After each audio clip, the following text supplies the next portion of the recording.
let's start with those bombshell revelations today, that 23 Chinese swimmers who competed in the Tokyo Olympics had recorded positive drug tests at a training camp only months before the Games.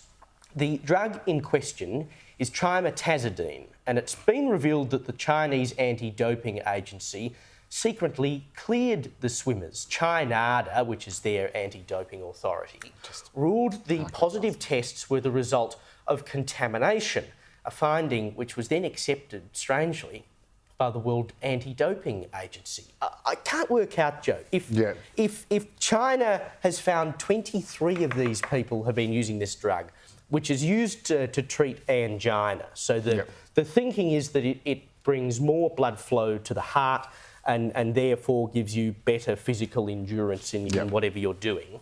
So they find 23 of them have this in their system, but somehow it was contamination. You know, we wouldn't expect China to lie about anything.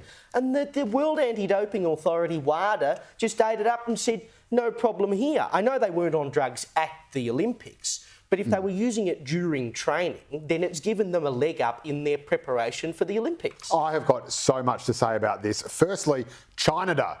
I mean, if that's not a new country, I don't know what is. That's what they're going to call Taiwan. Once China eventually... Well, no, because it's in the name there. It was meant to be Taiwan. It was meant to be Taiwan. Now we're going to have to invade Canada. Do you know how far away that is? Another thing...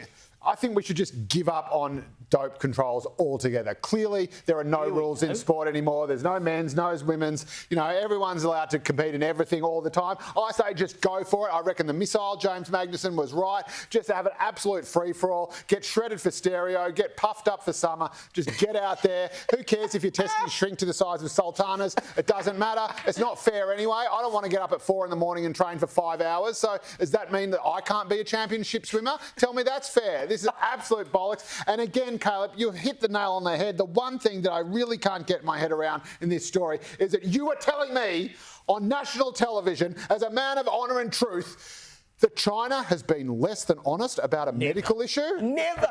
Who would have thought? Pass me the salt. Who would have thought? Caleb, I can solve his problem. Because what we need something called the Honest Olympics. And what happens when we get to the podium is chemists get up in white lab coats. The gold medal chemist who came up with the best drugs. The silver medal chemist who came up with the second best drugs. But you don't need the athletes there. They're just the funnels the drugs go through. The prizes go to the laboratories, and the chemists, and then you've got Honest Olympics. There is an argument that, because they're going to do this, what are they calling it? I was going to say the juiced up Olympics. Yeah, but they are actually doing enhanced games they're going to do, which Magnuson, as you said, is involved in, where basically, you know, you'll be able to use whatever performance-enhancing drugs you want and see what happens. And I'm kind of interested to see how that works, just from the perspective of how far can you possibly push the human body.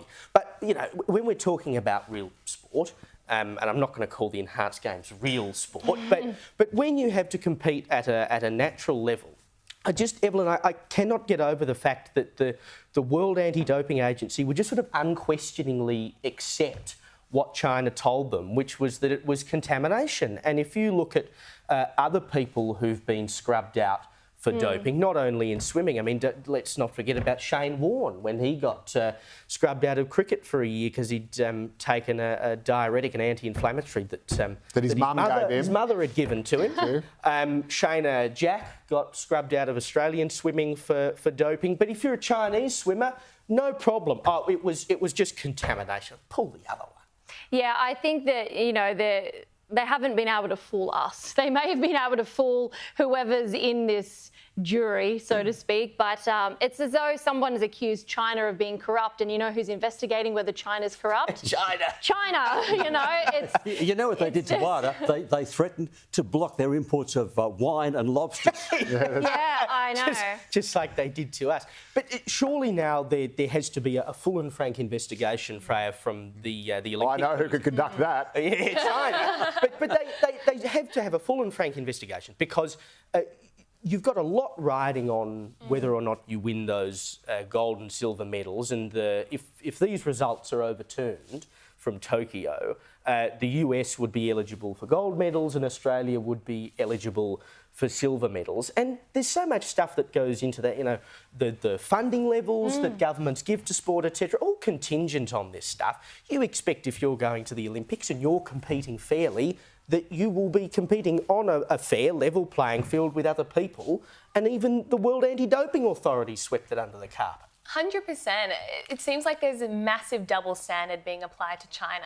In the past, as was mentioned before, there have been other athletes that have unknowingly been contaminated with all sorts of banned substances, and they have faced severe penalties. So why does that not apply to Chinese athletes? And this also comes less than a week after He Ji, or Ji He, the Chinese marathon runner, had a bit of a dodgy win at the Beijing half marathon, where he was running alongside 3 other African runners.